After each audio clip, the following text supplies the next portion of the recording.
Malaya po tayo makakaupo lahat ngayong umagang ito. Ayan. At ngayong pong umagang ito, ako po yung naatasan ni Bishop na mag-preach sa inyo. Sino nandito nung nakaraang linggo? Amen. Alam niyo po, tinapik niya po kasi yung game plan na series natin. Actually, ito po ay series every Tuesday. Pero nakita niya kasi kailangan natin ng mga pang-umaga na uma-attend kung paano ba natin mamamanage ang ating buhay para mapag-ingat natin at patuloy na maranasan natin yung blessing ni Lord sa buhay natin. Alam niyo po, isa lang ang gusto ng kaaway, yun ay sirain, wasakin, at patayin yung gustong ibigay sa iyo ng Diyos. No? And our Lord Jesus wants us to give life, buhay na kung saan ma-enjoy natin at ganun din naman mararanasan natin yung blessings ni Lord.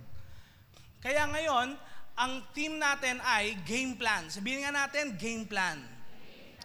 Pero tandaan natin, sa game plan, meron pong kaaway kasi, no, na hindi natin nakikita. And akala mo, ang kaaway mo siguro yung katabi mo, no? O kaya yung may utang sa'yo, no? Akala natin yun yung kaaway natin, pero hindi po natin yung kaaway.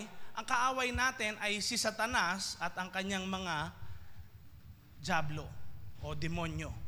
Kaya ngayon pong umagang ito, gusto natin malaman paano ba tayo po-position, ano ang kailangan nating gawin. Now, siguro meron po akong isang tanong sa inyo na gusto ko pong malaman personally. Kung ang church po ba ay isang safe place or safe space para sa iyo. Alam niyo po, meron kasing pag-aaral ngayon na ang third place ng marami ay sa SM, third place ng marami ay sa coffee shop, sa mga kainan, no? Pero marami hindi nila third place ang church.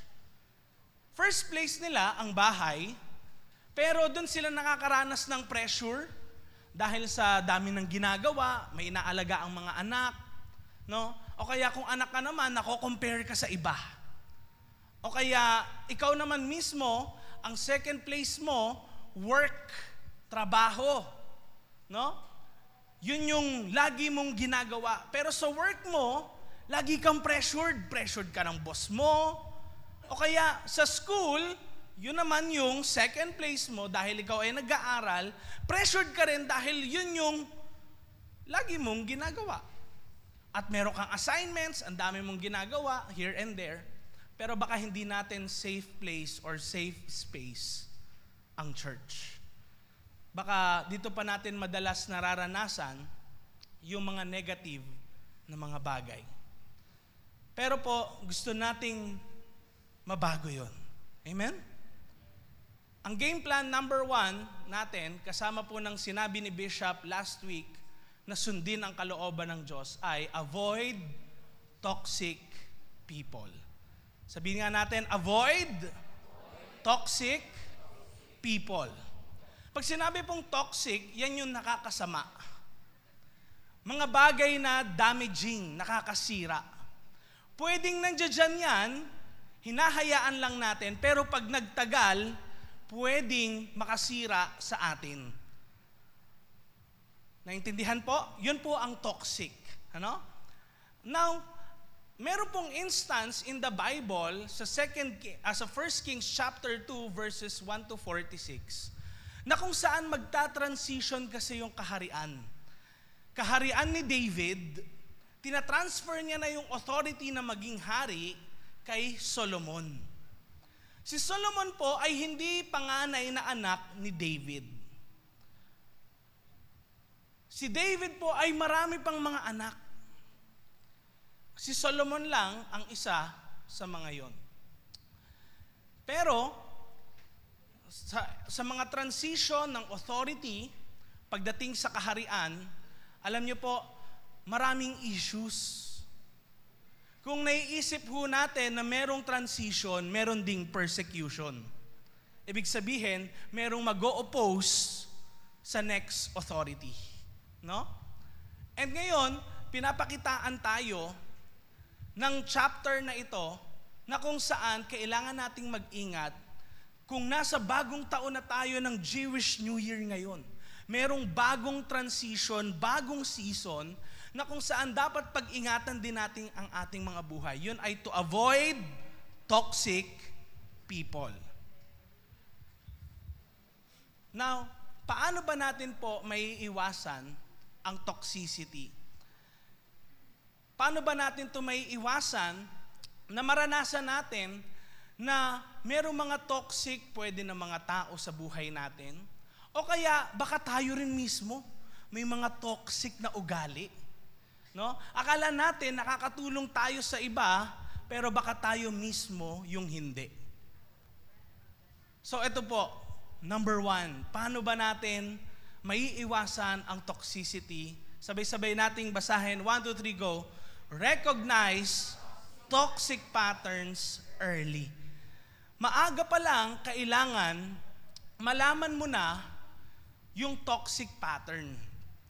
Meron bang paulit-ulit na ginagawa yung isang tao o pwedeng sarili mo na kung saan nakakapagbigay ka ng damage sa isang tao o sa buhay mo? Kasi po, meron si David na karanasan dito. Verse 5 ng 1 Kings chapter 2, nagsabi po si David na mga huli niyang habilin kay Solomon na ganito, alam mo ang ginawa sa akin ni Joab, na anak ni Zeruias, nang patayin niya ang 2 pinakamataas na pinuno ng hukbo ng Israel na si Abner at si Amasa na anak ni Jeter. Sa pagpatay niya sa 2 ito, ipinaghiganti sa panahon ng kapayapaan ang dugong dumanak sa panahon ng digmaan. Pumatay siya ng mga walang sala at pinagbabayaran ko ang ginawa niyang ito. So, in short, dahil kay Joab, hindi lang isa ang pinatay niya na walang sala. Ilan? 2. Nag-suffer si David. Baka tayo, dahil sa kamalian ng iba, kaya rin tayo nagsasuffer. May maling ginawa yung iba, kaya ka nadamay. Hindi ko po alam yung situation natin, pero one thing is for sure, ang Old Testament po ng mga libro ay nagpapakita particularly na meron tayong matututunan sa buhay ng iba thousands of years ago na ngayon pwedeng makatulong sa atin paano natin naayusin ang buhay natin. And isa sa sabi ni David kay Solomon, alam mo yung ginawa sa akin nung isa kong commander na si Joab, gumawa siya ng hindi maganda. Tapos dahil doon, nadamay ako. Tignan nyo, hindi niya po ginalaw si Joab, hinayaan niya lang. Tapos, alam niya, magsasuffer yung anak niya na si Solomon kung hindi niya to aagapan. Now, ano po ba ang patterns ng toxic behavior? Number 1, ito po yung rebellious na act na ginagawa natin. Ikaw ba ay prideful o mapagmataas? Kapag ka ba sinabihan na wag mo nang gawin, gagawin mo pa rin. No? Kapag ba halimbawa nagsabi sa iyo, yung leader mo, yung nanay mo, si pastor, si bishop, nagsabi ng, wag mo nang ulitin kasi hindi maganda ganito, ganyan. Gagawin mo pa rin ba yung gusto mo? O nakikita mo, hindi, may nakikita silang hindi nila nakikita, kaya ito gagawin ko sa sarili ko. Meron kang sarili mong agenda, hahayaan mo sila, may lakad sila doon, ikaw may sarili ka ring lakad. Yun po ay isang rebellious na act. Makikita natin yon sa naging pattern ni Joab. Kilala ni David yung mga nasa ilalim niya. At isa doon si Joab, alam niya na itong taong ito, may paulit-ulit na, hindi yan isang beses lang ginawa. Naintindihan? Paulit-ulit. At dahil doon, nag-suffer si David. Pangalawang pattern po ng toxic behavior ay manipulative. Ibig sabihin, kumokontrol sa isang tao sa pamamagitan ng paggawa ng mga storya. Alam niyo po yung mga storya na hindi ka panipaniwala. Halimbawa, nagsabi sa'yo, "Uy, alam mo, pumunta nga ako ng SM, ang dami kong biniling pagkain. Tapos pinagbibigyan ko lahat ng mga kapitbahay ko, kaya masaya sila lahat sa akin." Pero nung tinanong mo yung mga kapitbahay, "May binigay ba sa yung pagkain si ganyan?" Ang sabi nila, "Wala naman." Gawa-gawang storya na pwedeng i-manipulate ang isang tao para paniwalain sa hindi naman totoo. Baka nagpapanggap ka na ikaw ay mayaman, maraming pera, yung pala lahat, utang lang pala. Di ba? "Ay, babayaran ko yung utang ko sa'yo. Kilalang kilala ako sa lugar ko na na nagbabayad ako ng utang." Pero hindi naman pala. O kaya, nagsasabi sa'yo, "Promise magkikita tayo dito. Planado na natin yung gagawin nating activity na to sa grupo natin." Tapos, nagsabi siya ng, "Yes, sige, gagawin ko yan. Ako na magdadala nito, ganyan." Siyempre, yung iba napapa-wow, magagawa niya yun. Tapos, pagdating ng araw na yon, hindi pala. Gusto lang i-manipulate na parang, wow, kayang-kaya niya. Pero sa likod pala, merong deception. Merong manipulation.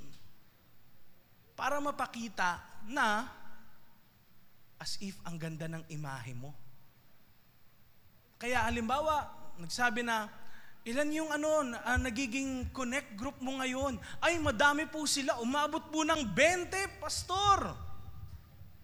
Yung pala, 20 kaluluwa na hindi nakikita. "Nag-usap-usap po kami." Yung pala, mag-isa lang na nagsasalita. Sabi mo, "Pastor, nag-meet po kami." Pero ginawa mo, kinamusta mo lang sila. Pero ang sabi mo, ang report mo, nag-meeting kayo, no? O kaya, "Ay, tinulungan ko po siya." Yung pala, tinext mo lang, "Kamusta ka?" So, kita natin ngayon, meron ba tayo personally muna na mga pattern ng toxic behavior? Tayo ba ay rebellious? Tayo ba ay manipulative? Ang hilig gumawa ng storya. Kasi alam niyo po, yung manipulative, kung sino, number 1, si Satanas. Tingnan niyo, no? Sa Garden of Eden, si Satan, nagsasabi naman ng totoo, pero parang may isa doon, mali. Si Satan gagamit pa ng Bible verse. Nung nakaharap niya si Jesus after na mag-fasting, gumamit pa, nag-quote pa, Psalm chapter 91. Hindi ba sabi, ganito, gawin mong tinapay ang bato, magagawa mo. Tumalong ka dyan, sa hill na yan, ililigtas ka ng mga anghel. Nagko-quote si Satan ng Bible verse. Pero, meron palang kasinungalingan sa likod nun. Nakukuha natin. Kaya, tignan natin ang sarili natin. Tayo ba ay manipulative? Ginagamit ba rin ba natin ang Bible para mag-control ng iba? O hindi? Gagawa ka ng masama, tas sasabihin mo, "Do not judge." Diba? Nagagamit ba natin yon para i-manipulate ang iba?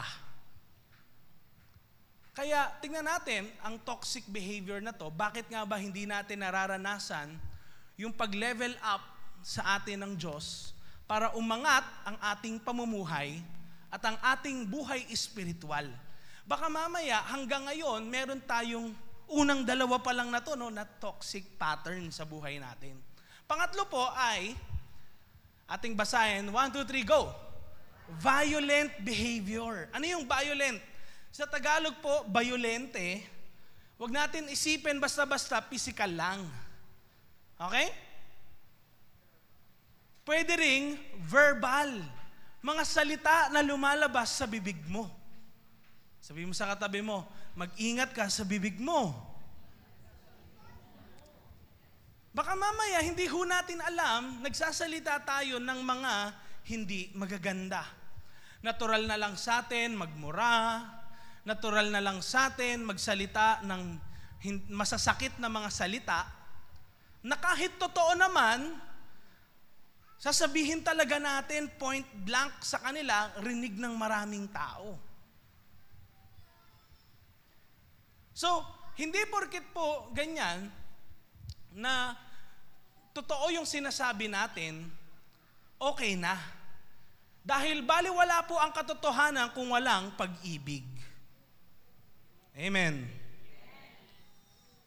Kaya sabi ni Paul sa 1 Corinthians chapter 13, kahit pa magkaroon ako ng lingwahe rin ng mga anghel, magsalita ako ng iba't ibang wika, baliwala lahat yon kung ako ay walang pag-ibig.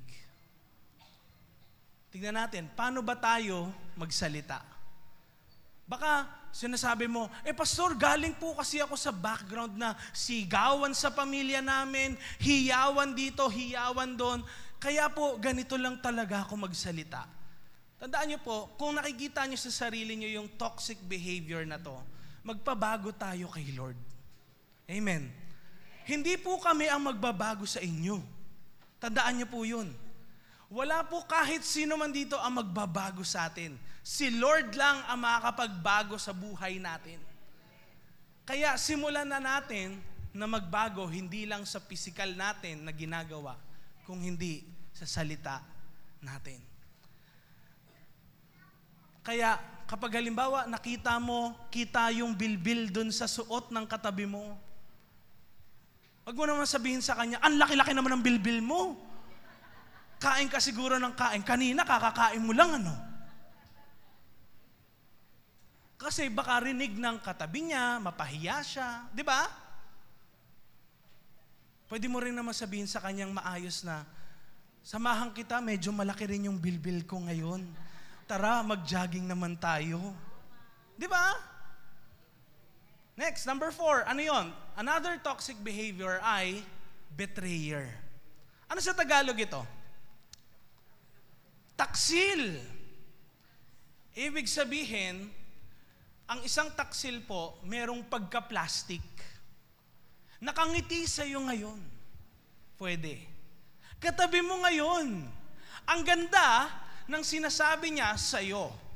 Pero paglabas ng church, baka iba na. Tanong mo katabi mo, ikaw ba yun?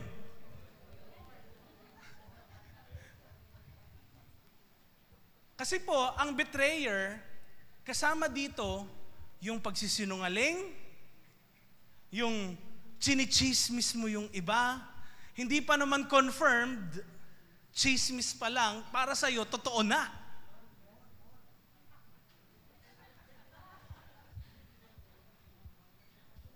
Kaya one time nga ito, sabi sa akin ni Bishop, ano daw, hiwalay na daw si Ann Curtis at saka si Ewan ko si Papa ata yun o si Mama ata nagsabi na. Hiwalay na daw si Ann Curtis at saka yung asawa niya, Erwan Yusuf. Sabi ng gano'n. Ma, baka chismis lang yun, pa. Ganyan. Di ako naman si search kagad, no? Siyempre, di ba, kailangan i-confirm ko, hindi yung magsasabi ako sa iba ng di totoo, di ba? Katotohanang magpapalaya. Di ba? Siyempre, kailangan totoo. So ngayon, tiningnan ko, chismis nga lang pala. Kasi baka nga mamaya sinasabi mo, uy, alam mo yun, grabe yun magsalita kay ganito. Ganito daw sinabi nun, di magaganda. Pero pag naman talaga inalam mo, baliktad. Baliktad pala. Yung storya. So ikaw ngayon na manipulate, na pag sinungalingan ka, di mo alam, ikaw rin napahiya sa huli.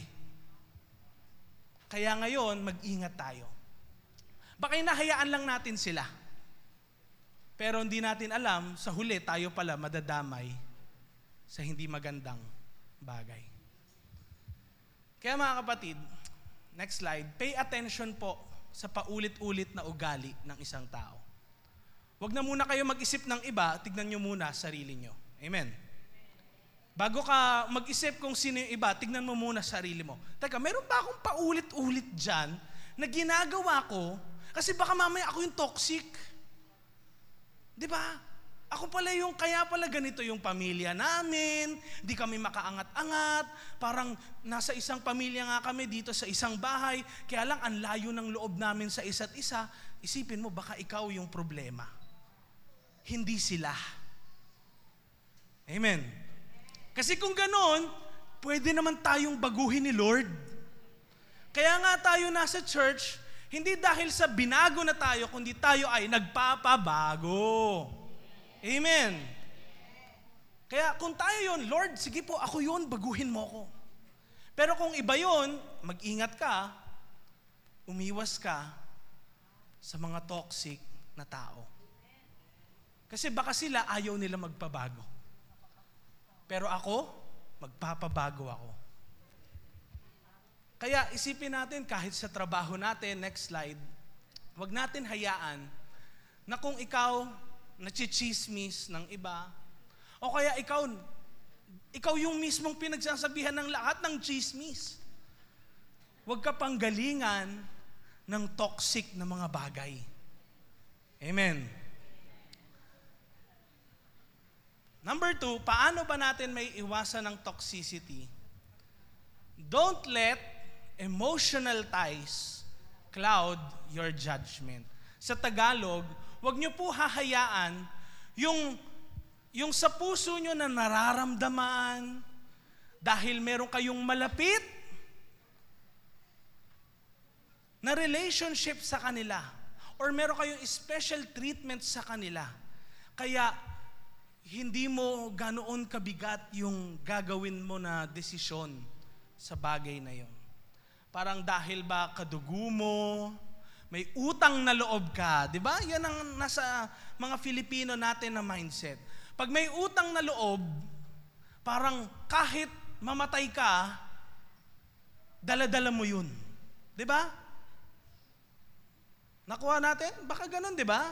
Yun minsan eh. Ano ba yun? Ba't naman ako siningil ng ganun? Wala naman lang utang na loob, samantalang nung siya noon, nangangailangan, tinulungan ko siya. 25 years ago na yung tinulong ko sa kanya na yun, hanggang ngayon dapat naaalala niya yun. Pwedeng meron tayong mindset na ganun. Dahil sa utang na loob, sa'yo ng marami, 100% kailangan gawin mo kung ano yung gusto nila. Mali po yun. Amen? Kasi pag ganun ang mindset natin, kinokontrol natin ang buhay ng iba. Naintindihan? Alam niyo po si David, nakaranas din po niyan. At nagsabi po siya ng ganito kay Solomon. 1 Kings chapter 2, verse 8 to 9. Huwag mo ring kalilimutan si Simei na taga Bahurim, ang anak ni Gera na mula sa lipi ni Benjamin. Pinagmumura niya ako noong tumakas ako patungo sa Mahanaim. Nang masalubong ko siya sa Jordan, ipinangako ko sa pangalan ni Yahweh na hindi ko siya papatayin. Si David po, merong malalim na emotional tie kay Simei. Dahil po sa una sa lahat po, yung time po kasi na yon na kung saan naranasan ni David na sabihan siya ng hindi magaganda na mga pananalita, yun po ay actually nasulat sa isang salmo ni David. Alam niyo po yung, in the valley of the shadow of death, I will fear no evil. Alam niyo yun? Alam niyo yun, familiar? Psalm 23 verse 4. Alam niyo po yung Valley of the Shadow of Death, yun po yung tinatawag na Kidron Valley sa Israel. At yun po yung panahon na kung saan Sa 2 Samuel chapter 16, next slide please. Take note po. Minura po kasi at sinumpa niya si David. Si Shimei po sinumpa at minura niya po si David na hari po ng Israel nung tumatakas siya kay Absalom. So alam naman natin gaano ka-special yung Psalm 23. Tama po ba? Nababanggit natin yan, nababasa natin maigi. Para bang kapag nabasa na natin yon, parang okay, kaya ko lahat ito. Kaya kong magtiis. Titiisin ko na lang lahat kahit ano. Kasi Psalm 23, kasama ko naman si Lord kahit ano mangyari. Pwedeng minsan, maging clouded yung judgment natin dahil sa meron tayo naging emotional ties sa mga bagay-bagay. Pero ngayon, sinasabi ni David kay Solomon, ikaw na yung next na papalit sa akin. Ako, tinarget ako ni Shimei nung nandoon ako sa pinakamababang area o part ng buhay ko. Yung walang-wala ako. Yung time na kung saan, yung anak ko rin, another na anak niya, si Absalom, naging against kay David. At gusto siyang patayin. Si Shimei po, tinarget niya si David nung siya ay pinakamahina. May kilala ka ba nung walang-wala ka? Kung ano-anong di magagandang bagay sinabi nila sa'yo.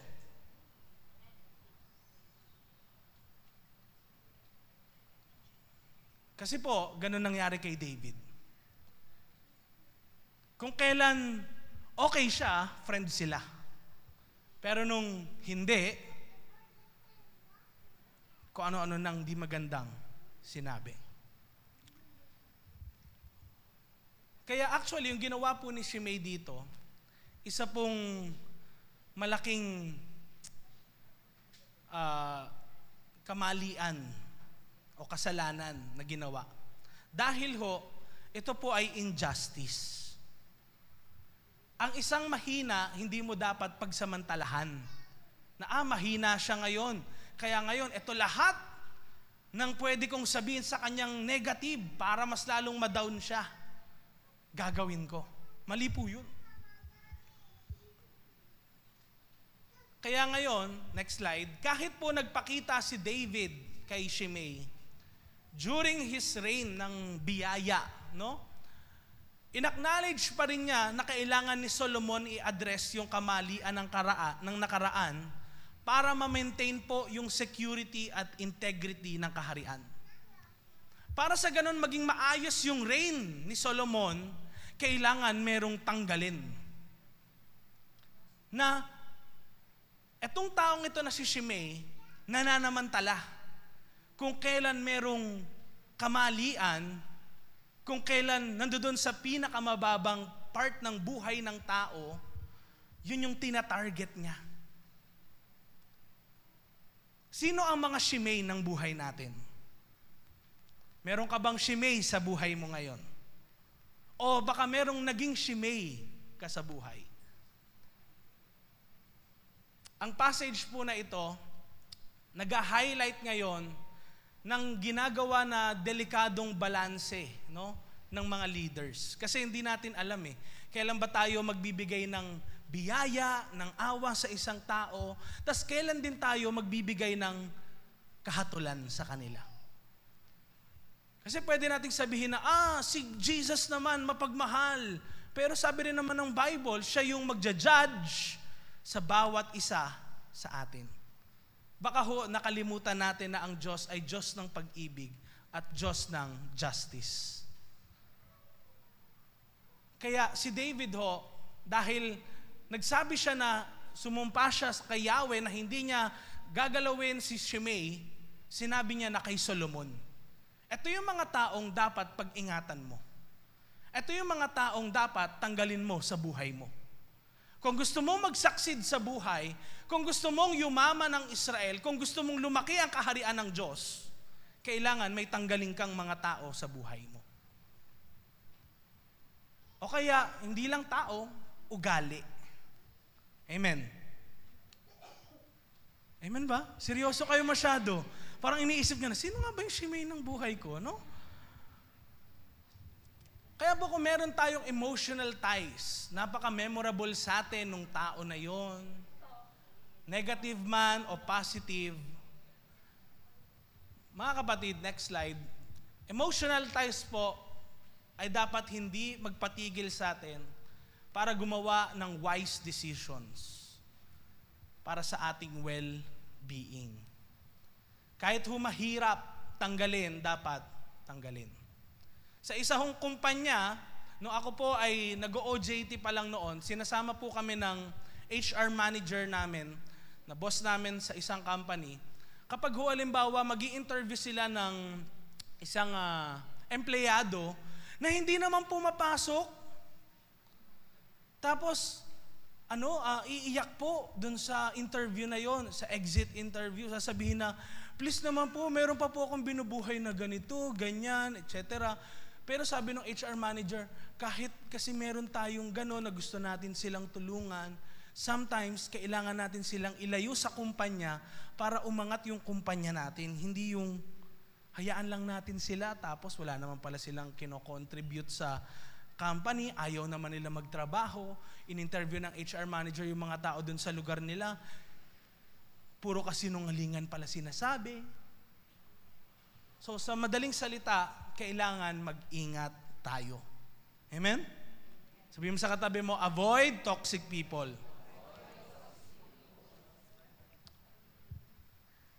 Kaya tignan nyo po, sabi ni David, verse 9, ngunit tiyakin mong mapaparusahan siya.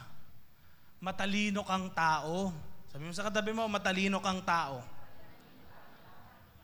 Sabi ni David, at alam mo ang dapat gawin. Huwag mong hayaang mabuhay siya ng matagal at mamatay ng payapa.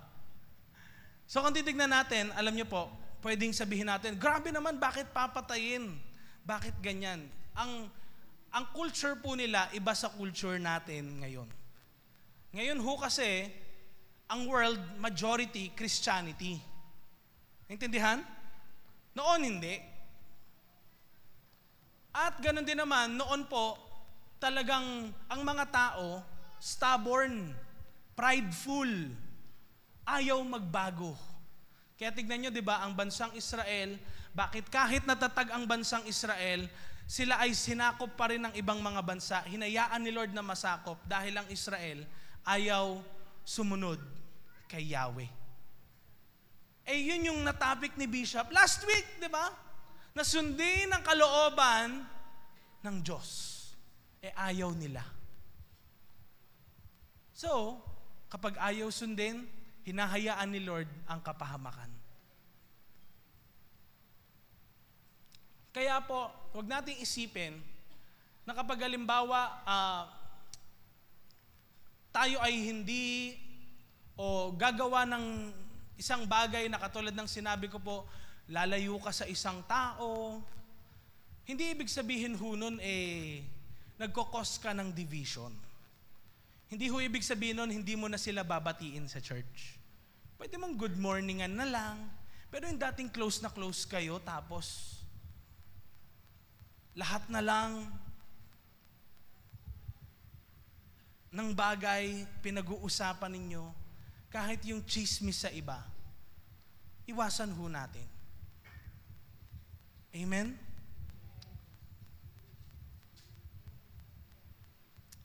Next slide.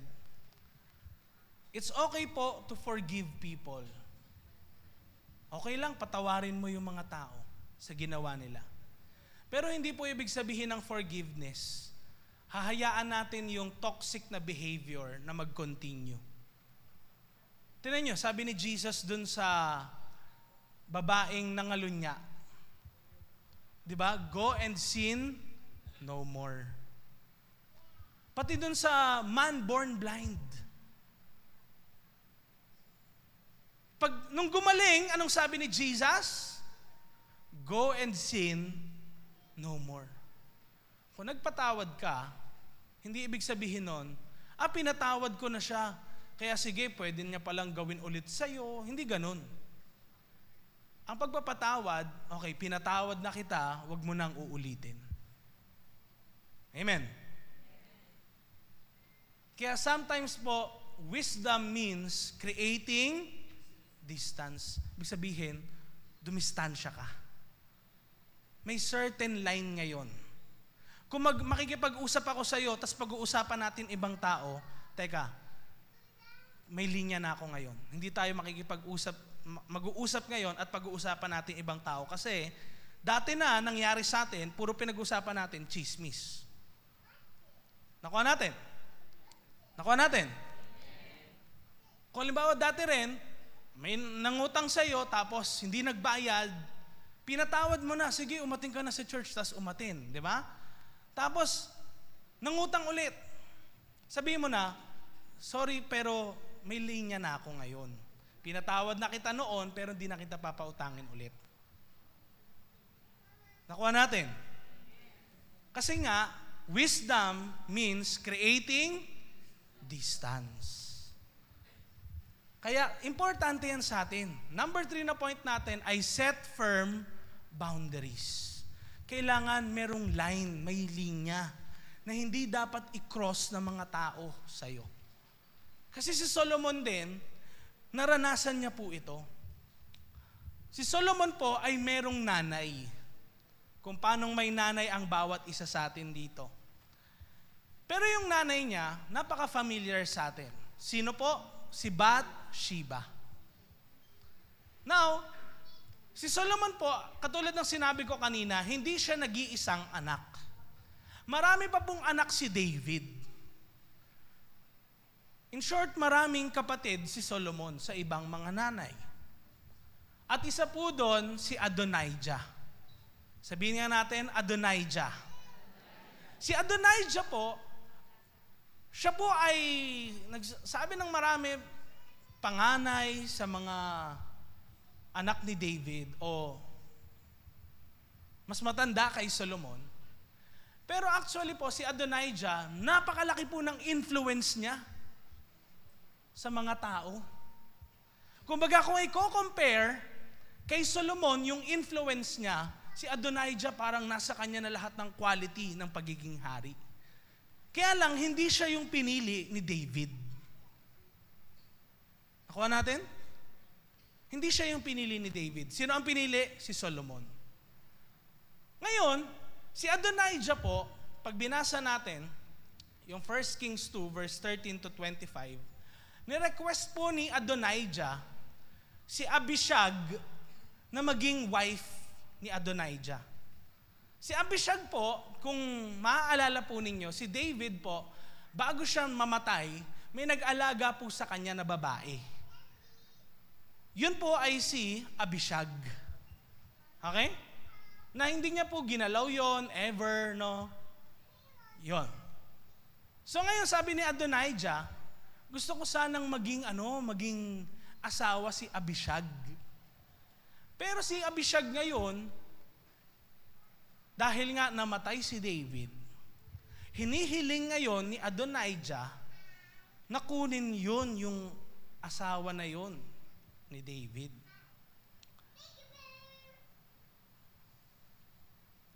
Alam niyo po, in ancient Israel, kung sino po yung mga naging asawa ng hari nung una siyang nanungkulan, sa susunod na hari, magiging concubines niya po yun.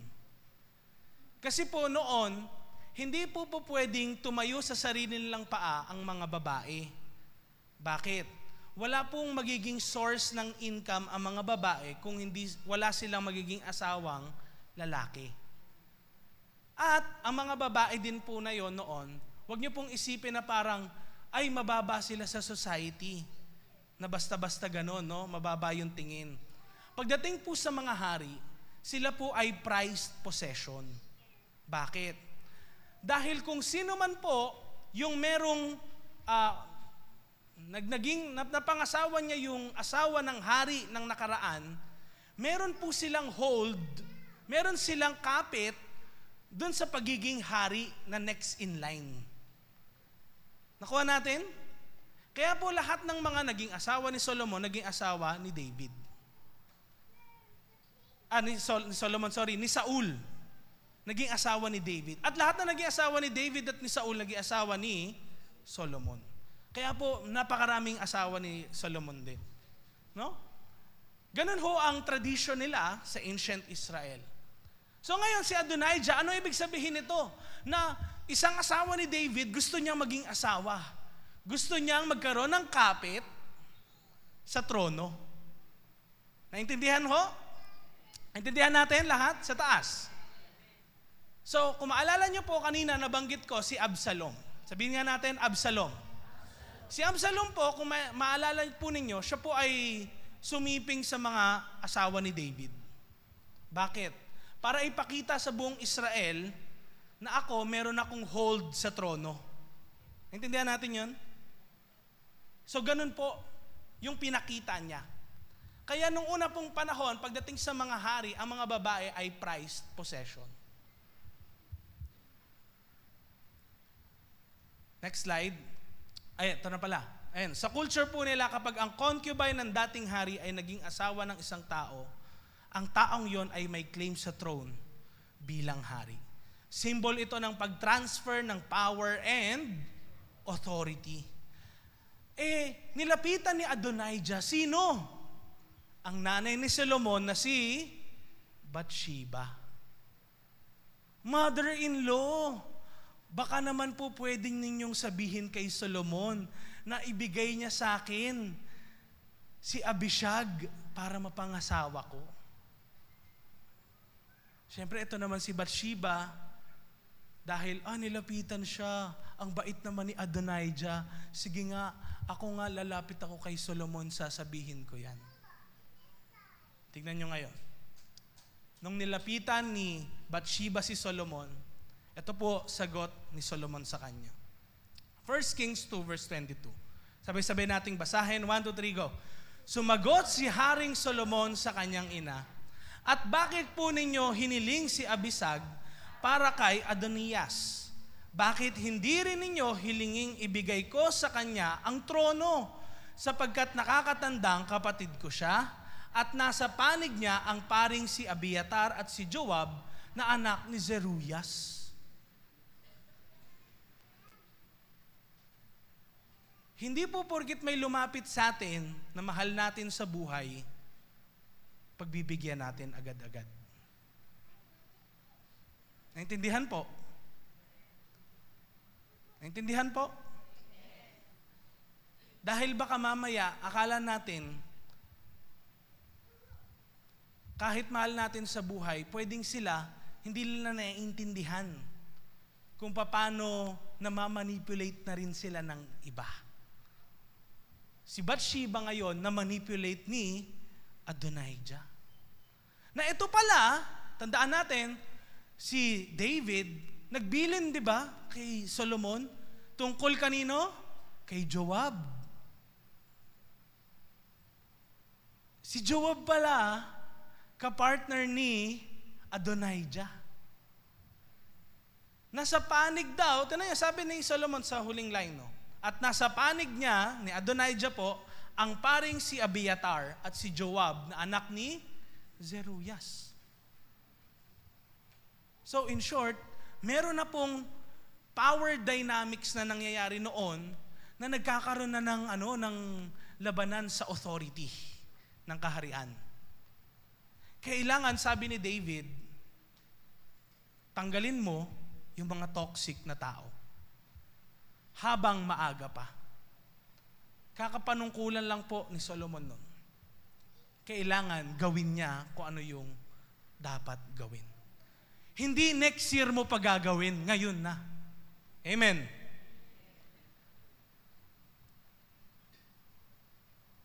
Kasi hindi ho natin alam eh.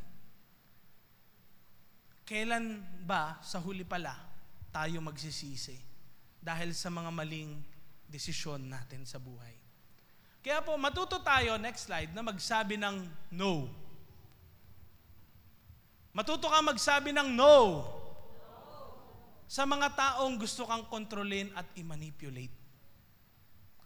Hindi po porket best friend kayo, may utang na loob ka sa kanya, yes ka kagad sa kanya. Amen. Dahil baka mamaya, dahil pala doon, kaya ka mapapahamak. Tignan nyo, kung nag-yes si Solomon sa nanay niya, hindi ho aasenso ang kaharian ni Solomon. Kaya setting clear, firm boundaries is a godly act of self-protection. Pinoprotektahan mo ang sarili mo kaya ka nagsasabi ng no. May nag-invite sa'yo sa isang party, kaya mo bang magsabi ng no? Dahil close kayo, kaya mo bang magsabi ng no sa kanila? O meron kang utang na loob? Dahil tinulungan ka noon nung walang-wala ka, kaya mo pa rin ba magsabi ng no kung hindi naman talaga yon makakatulong sa'yo? Amen?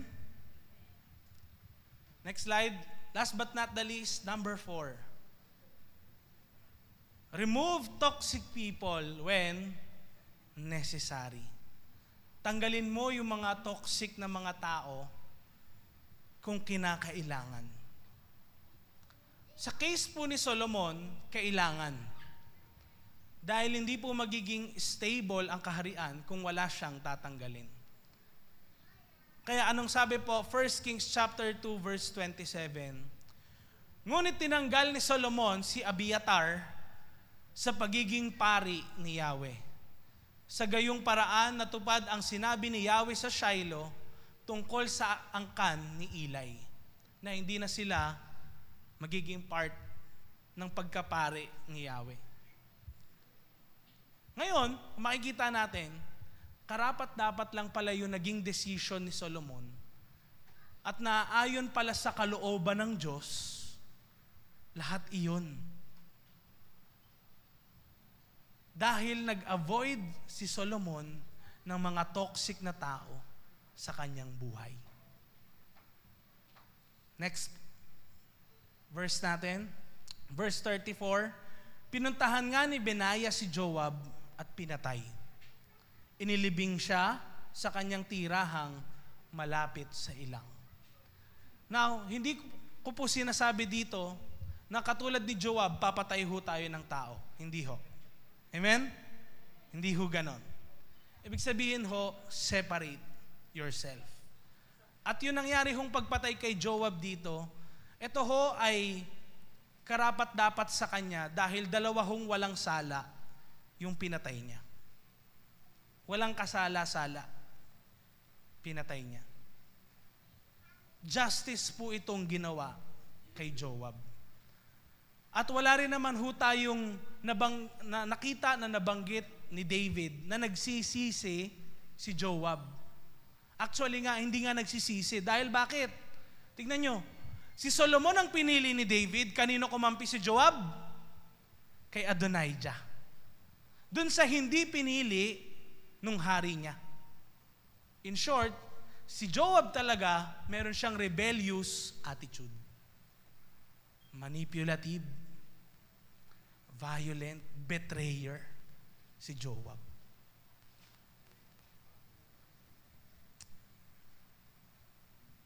Kaya ngayon, mula sa araw na ito, sino po yung mga taong nag-i-influence ng buhay natin? Ask yourself, mga kapatid, next slide, who is influencing my life?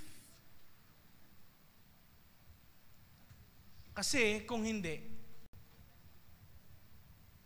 ang mangyayari po ay tayo yung magsasuffer sa huli.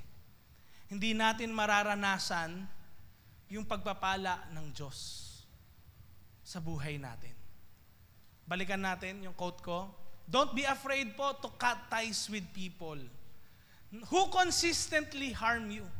Ito, yung patuloy na sinasaktan ka. Hindi ko po sinabi na sinaktan ka lang isang beses, aayawan mo na. Hindi yon. Intindihan? Hindi. Consistently. Paulit-ulit. Okay? Naintindihan? Marami tayong natutunan ngayong umagang ito? Bakit? Kasi it's an act of protection, hindi po malis. So, sino nga ba nakakapag-influence sa buhay ko? Bakit ka ganyan magsalita? Bakit ka ganyan kumilos? Bakit ganyan ka gumalaw? Makitungo sa mga tao? Bakit ganyan ka rin gumastos ng pera? At marami pang iba. Meron ba mga taong nag-i-influence sa buhay mo? Kasi baka nadamay ka sa toxicity nila. Baka pare-parehas na kayo ng ugali. Hindi mo lang alam. Meron bang mga patterns ng toxicity na parang di mo nakita dati, na overlook mo lang? Tas ngayon, nare-realize mo, oo nga no, baka kaya ganun dahil ganyan. Meron akong maling nagawa. Sumunod ako sa kanila, kaya ako siguro nararanasan to sa buhay ko. Meron bang boundaries na kailangan kang iset ngayon? Kaya mo ba magsabi ng no at yes sa mga dapat? Again, review po tayo. 4 points natin. Paano po ba natin may iwasan ng toxicity? Number 1, recognize toxic patterns early. Number 2, don't let emotional ties cloud your judgment. Number 3, set firm boundaries. Number 4, remove toxic people when necessary. Ngayong umagang ito, I encourage you. Kung nakikita nyo po sa buhay nyo na meron kayong toxic behaviors, tayo muna lumapit tayo kay Lord. Lord, baguhin nyo po ako. Huwag nyo pong hayaan na maging toxic ako una sa lahat. At kung meron mga tao na dapat ko ring iwasan sa buhay ko, dahil hindi sila magiging blessing sa buhay ko, sila yung magsasarado ng blessing sa buhay ko, Lord, tulungan niyo po ako na makalayo po ako sa kanila. Amen? Amen? Tayo ay manalangin.